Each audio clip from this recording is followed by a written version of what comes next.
presented by Top Music। Katole बगलिया काटोले बगलिया RDS music recording studio Balthar Chowk. काटोले बगलिया DJ Sumit DJ Sumit DJ Sumit. आप सुन रहे हैं राजा रंजीत राही को। लुन लेके फोन सैया किन लेबा लुन वाला हमरे के चिन्ह लेबा हमरे के चिन्ह लेबा लेबा लुन लेके फोन सैया किन लेबा लुन वाला हमरे के चिन्ह लेबा पी के उ सुत जाता पुअरा पो लुन वाला आके खोजे दुआरा पो काटल काटल गाड़ी देवे हमके बोले बतिया सुन सखिया लुन वाला नतिया कहे लुन नाही भरबू काटले बगलिया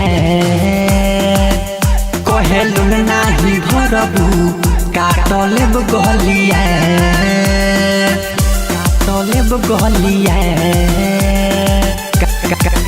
काटले बगलिया। RDS music recording studio Balthar Chowk.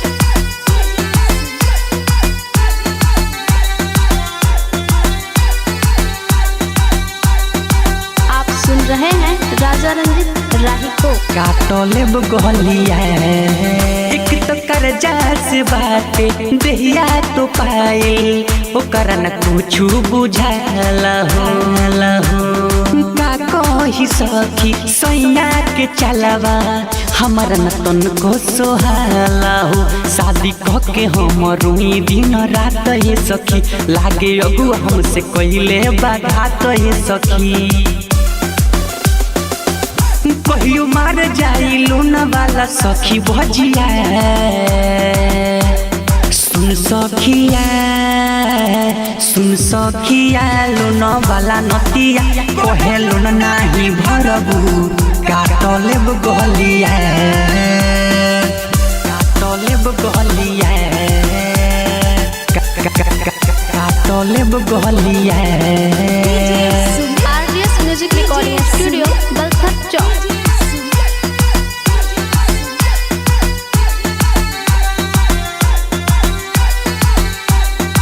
आप सुन रहे हैं राजा रंजीत राही को। काटले बगलिया राइटर लाल बाबू बबलुए सखी देखी के हंसी उड़ावे पिलवानी दर्दा के का कोई सखी कुछ समझ में न आवे राजा रंजीत राही बेकार करेले माजा मारेला मेहनत हजार करेले बुझतानी कहियो मार जाई मोर महतिया